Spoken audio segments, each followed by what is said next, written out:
have your ideal reader in mind. You have your audience, like your avatar of who you're writing for and who is in your community and who you're serving. And I think that's a huge part of personal branding, because not everybody is going to be interested in what you're doing. Not everybody is going to care. Not everybody is excited about it.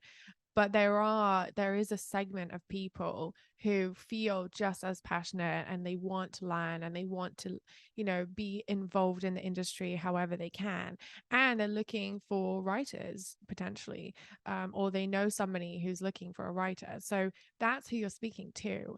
And if you're showing up every day for your community and serving them, that's how you feel like you're in alignment with what your purpose is. And that's what makes them feel like you're the best person to collaborate with, hire, work with, follow, read about, because they sense that alignment between the interests and the values there. So I think that's really important to know, because sometimes when people find like their content isn't being appreciated or picked up on by whoever, or like you're in a field where there is a lot of stigma or misunderstanding or people who don't accept it, and that's fine, like they're allowed to have that opinion, but it's recognizing that there's this huge group of people who are relying on you for that content, and it inspires them, it encourages them, it keeps them going on their path, and that's what brings people together. So I think that is more of a tangible way to understand how it might manifest. um the idea that you're serving your community and you're showing up for those people every day in some capacity, and then in showing up and doing the work that you do, it's then inspiring you to give back to that community, to kind of share what you've been learning and contribute even more. And so it's kind of a spiral in a positive way, because you've always got inspiration and you're always learning more and you're getting involved in more things, and it's all aligned, and eventually you're just kind of shaving off those little things that you're still doing that don't really, feel great, until like everything feels great. Yeah, yeah, definitely. And I wanted to speak to something that kind of touched on, or that it reminded me, is that so like the people, like the stigma with the field that I write in, I have never thought about that as a barrier. I've thought of that as more of like a calling or motivation. That like that's why medical communications is so incredibly important in this, because there aren't a whole bunch of clinicians, writing good content as much as there needs to be. Like there needs to be so much more research, there needs to be so much more understanding, and like for people, for clinicians to get continuing education, or to find trustworthy sources, or for patients who don't have access, right? So I feel like a strong sense of purpose with that, and being able to expand access and improve knowledge, because regardless of what somebody thinks about it, their patients are going to be consuming a growing proportion of the population as um, open to this and might be their patients, and so we have to know as clinicians. And so I've really found a lot of purpose and meaning with being able to align. I feel like I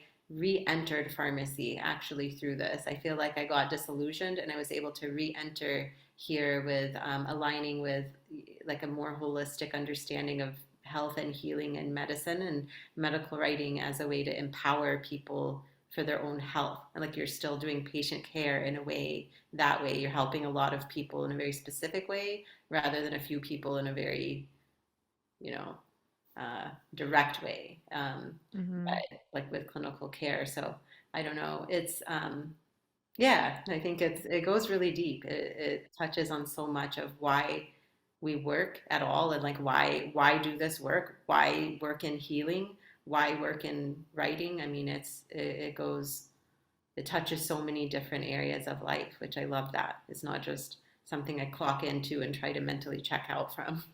Yeah. And Yeah. that is exactly why I recommend people have a strong niche from the beginning before you build a brand, because people are resistant to that because they feel like it's going to restrict them. But it does the complete opposite of that, because when you realize there's a need for this in this community, and there is a lack of understanding, and the more you lean into that group, the more you understand the pain points of those people, what they're misunderstanding, what they need, what they're looking for, what troubles they're coming into, the limitations of the way that things are. Like, you see all of that because you're like in the weeds with them, like you're one of them, and they talk to you and you talk to them, and you see the areas where you can contribute, and you know the difference that you're making. And I think you don't have that when you're trying to speak to like a really broad audience, because you can't know them on a personal level, you can't connect with them, you don't really know how it's landing with them. But with you, like, you are so specific in what you do, and that allows you to feel like you're part of something meaningful. Right. Yeah. I mean, you really enter the community that, like, I talk to people in the cannabis industry or psychedelic industry all the time who are not from a clinical background, not from a writing background. They're talking about, but they're just as passionate about whatever idea or whatever thing it is that they're trying to accomplish, right? Um, so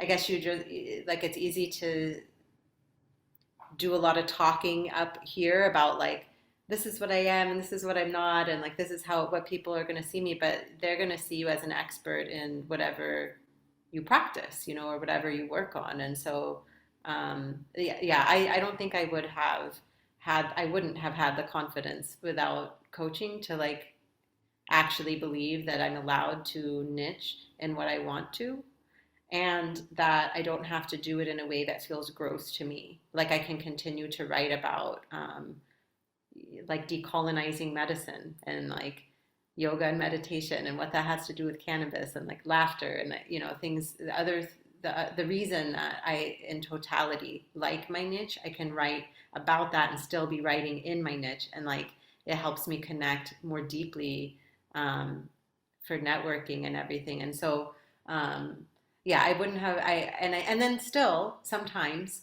people, like for example cannabis content writers who are not medical writers that I'm connected with, so they will be like, hey, sometimes people ask me if I can do medical writing, can I throw that your way, like general, I don't know, like not cannabis medical Yeah. writing, and like sure, so that work can come to you too. Mm-hmm. Like it's not like you're excluding anything outside of your niche. That's what I learned from that. It's just that you're getting really, really good at this one thing so Yeah. that it's clear you're really good at something. It's clear to the people who are looking for someone really good at that one thing. It's Yes. much easier to do as a beginner. Absolutely. And then Yeah. because it would have been very overwhelming. It is overwhelming to like learn, or especially if there's a learning curve or whatever, like it's hard enough. Writing itself is a learning curve. So like, pick something you love learning about as far as the topic is what my suggestion would be, because you're going to be spending a lot of time thinking about it and reading about it and Yeah. everything. I'm so glad Yeah. you said that, because that is one of the biggest misconceptions about niching, that you just have to do that one thing for the rest of your life. But it's really like, it's all the things we've just been saying, but it's also a marketing tactic, because it just makes it so much easier for people to find you, think of you, refer you, work with you. But then once you have those relationships and they've seen what you can do, it opens up so many other doors. Um, Actually, a great example of this, just yesterday, I had a brief for a piece that I'm going to be writing for a client I've had for several years now. They just they took a break from their blog for a while because they were rethinking it all, doing SEO training and stuff. And then they came back to me and they said, we want you to write something for the blog now. We're introducing a psychedelics program because they're in mental health, and they said that we have this ketamine program coming out later in the year. We don't have any content about this. Can you start, writing? And immediately I thought of you, and I was like, oh, is this something that I want to do, or is this something that I could get Simi involved in? And so, it's just, it immediately comes to mind because I think of that person. When I think of that niche, I think of that person, and it's the first thing that comes to mind. And so, if you're in that situation where you think, well, actually, maybe I don't want to do this, maybe someone else would be better for this, like, you're allowed to say no, and you're allowed to make a referral. And that's part of what being in the community of medical writers looks like.